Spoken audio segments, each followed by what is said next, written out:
जय सदाशिव। शिव की कृपा चैनल में आपका हार्दिक स्वागत है।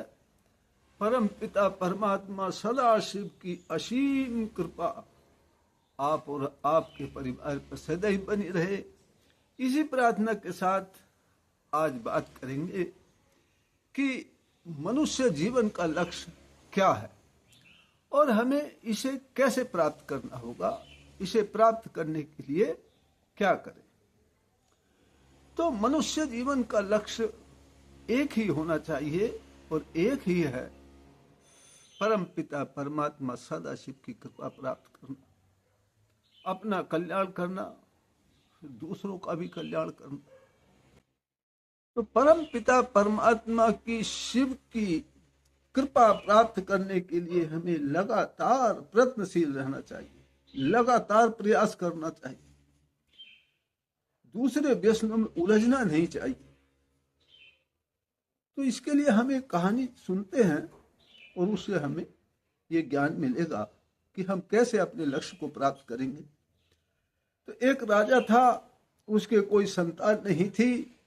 वो बड़ा चिंतित था कि उसके बाद उसके राज्य का उत्तराधिकारी कौन होगा।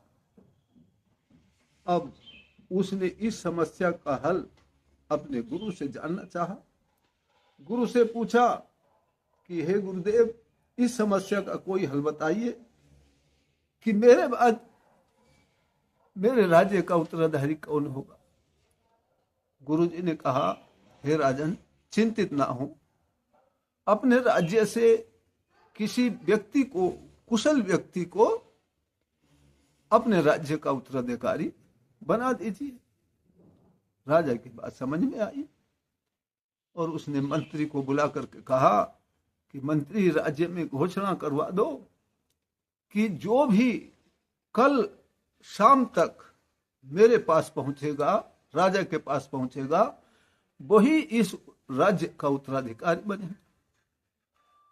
मंत्री ने कहा, राजन, इस प्रकार की घोषणा कराना उचित नहीं होगा, क्योंकि प्रजा में हर व्यक्ति राज्य का उत्तराधिकारी बनना चाहेगा और सभी आपने तक पहुंचने का प्रयास करेंगे। राजा ने कहा, ऐसा नहीं हो सकता है, ऐसा नहीं हो सकता।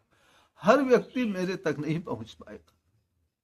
मेरे तक वही पहुंचेगा जो राज्य का उत्तराधिकारी बनना चाहेगा, जिसमें ये गुण होगा। अब मंत्री ने घोषणा करवा दी कि भाई कल शाम तक जो भी राजा तक पहुंचेगा, राजा उसी को अपने राज्य का उत्तराधिकारी घोषित करेंगे। अब प्रातःकाल हुआ, राजा ने रास्ते में एक बहुत विशाल सुंदर मेला लगवा दिया। उसमें सभी प्रकार के प्रलोभन थे, खाना भी था, पीना भी था, तरह तरह के व्यंजन, तरह तरह के स्वाद वाले पदार्थ, मनोरंजन, नाच गाना, सभी प्रकार के व्यसनों से उस मेले को भरपूर कर दिया। अब राजा से मिलने के लिए सभी लोग चले, लेकिन राज्य से पहले जो मेला पड़ा तो मेले में घूमे और जिसको जिसका शौक था, जिसको जिस जैसा व्यसन था, वो उसमें उलझ गया। जो खाना खाने के शौकीन थे खाना खाने लगे, जो नाच गाने के शौकीन थे नाच गाना देखने लगे। अपने अपने व्यसनों में सब उलझे रह गए। लेकिन एक व्यक्ति था जिसे सिर्फ एक ही पता था कि मुझे राजा से मिलना है और राज्य का उत्तराधिकारी बनना है। वो किसी प्रकार के व्यंजनों में, उसने मेले में उसे कोई स्वाद ही नहीं आया, मेले में कोई रस नहीं था। वो सीधा चलता रहा और राजा के द्वार तक पहुंच गया। शाम होते होते राजा के प्रहरियों ने उसको रोकना चाहा, लेकिन उसका तो एक ही लक्ष्य था कि मुझे राजा से मिलना है, शाम होते होते राजा से मिलना है। अब किसी प्रकार से वो दरबारियों से के चौकीदारों से भी बचकर निकल गया, जो दरबार के प्रहरी थे उनसे भी बचकर निकल गया, और शाम होते होते राजा तक पहुंच गया, राजा के पास पहुंच गया।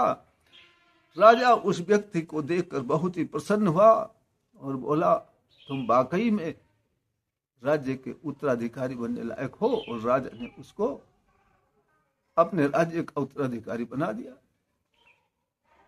तो इस कहानी से हमें ये शिक्षा मिलती है, ये सीख मिलती है कि जब तक हम अपने लक्ष्य को ना पा जाएं, तब तक हमें रुकना नहीं चाहिए। किसी भी व्यसन में, किसी भी संसारिक चीज में स्वाद नहीं आना चाहिए, कोई रस नहीं देना चाहिए।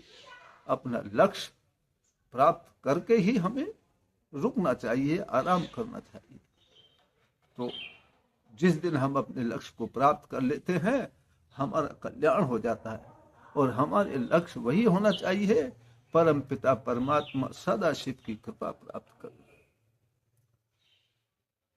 तो इस प्रकार हमें जागृत रहना चाहिए और दूसरों को भी जगाना चाहिए।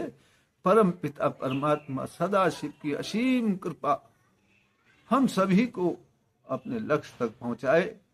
इसी प्रार्थना के साथ फिर मिलते हैं अगली वीडियो में। तब तक के लिए जय सदाशिव।